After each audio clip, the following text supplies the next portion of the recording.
By Loveday Morris and Ruth Eglash, Washington Post. Gaza City, Gaza Strip. Palestinian protesters faced off against Israeli troops on Friday, creating a billowing smoke screen of burning tires on the Gaza side of the border with Israel in the latest show of anger a week after deadly confrontations along the heavily guarded dividing line. Israeli soldiers fired live ammunition and tear gas.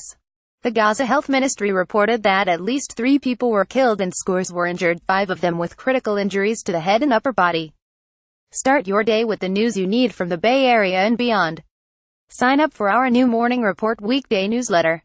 But the violence was markedly less than last week, when Palestinians in the blockaded enclave launched what they said would be 6 weeks of protests leading up to the May 15 commemoration of the Nakba, or catastrophe, marking the flight and expulsion of an estimated 700,000 Palestinians 7 decades ago upon Israel's creation. The Israeli military said in a statement that the army was operating in accordance with the rules of engagement to prevent protesters from breaching the no-go zone along the security fence. Tear gas canisters landed more than 984 feet from the fence, the distance at which the Israeli military has told Gaza residents to stay away. Ahmed Qatari, a 32-year-old paramedic in Gaza, said his ambulance treated 7 people for gunshot wounds at a demonstration point near Gaza City. All were shot in the lower limbs. One protester, Jalal Marzik, 40, said he sought to send the message that Palestinians in Gaza are still dreaming and hoping. He said the tire burning was a bad idea, but people are desperate. People don't know what to do, said Marzik, who sneaked out of his home after his wife demanded that the family stay away from the protests because of possible danger.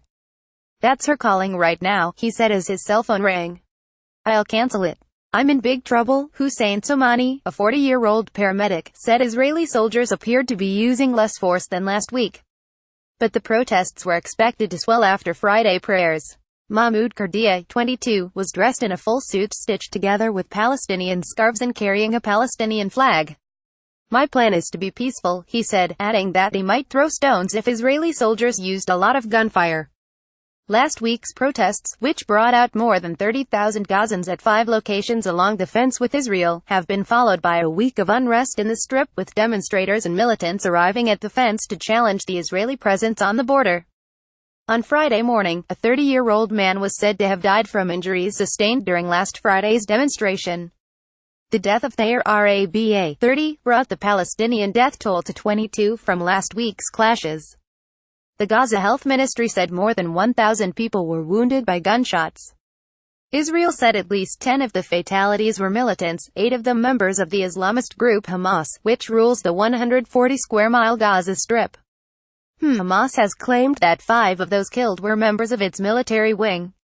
It marked the bloodiest day of violence in Gaza since the 2014 war between Israel and Hamas.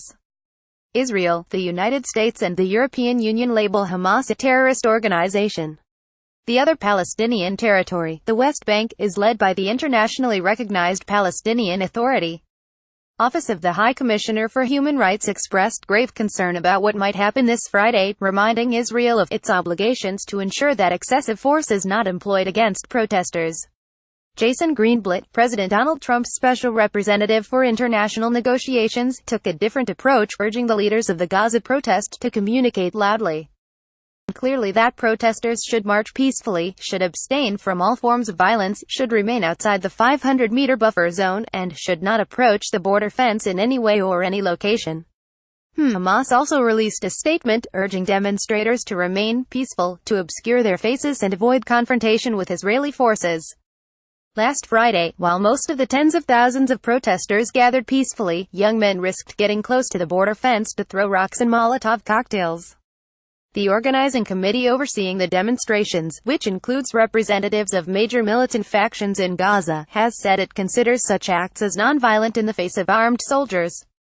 Its members, however, opposed the idea of large-scale burning of tires on Friday, which has caught on over social media, but can do little to stop it. In recent days, Gazans have ferried cartloads of tires to the border fence with Israel. They said they hoped the tires will shield them from Israeli snipers. Hamas said it was giving compensation to people who were injured, $200 for those lightly injured, $500 for serious injuries and $3,000 to families of those killed, raising concerns that young Palestinians with little to lose would be pushed to risk Israeli fire. Last Friday, some young men said they hoped to be injured so they would be compensated, but were not sure whether they would receive payment. Some of those risking Israeli fire at the fence say they have little to lose. Only a tiny proportion of Gaza's 2 million residents are granted permission by Israel to travel to the occupied West Bank. While Israel withdrew from Gaza in 2005, the United Nations says it is still effectively occupied because of the level of control Israel exerts through its restrictions. Israel says the measures are necessary for security reasons since Hamas took control of Gaza in 2007.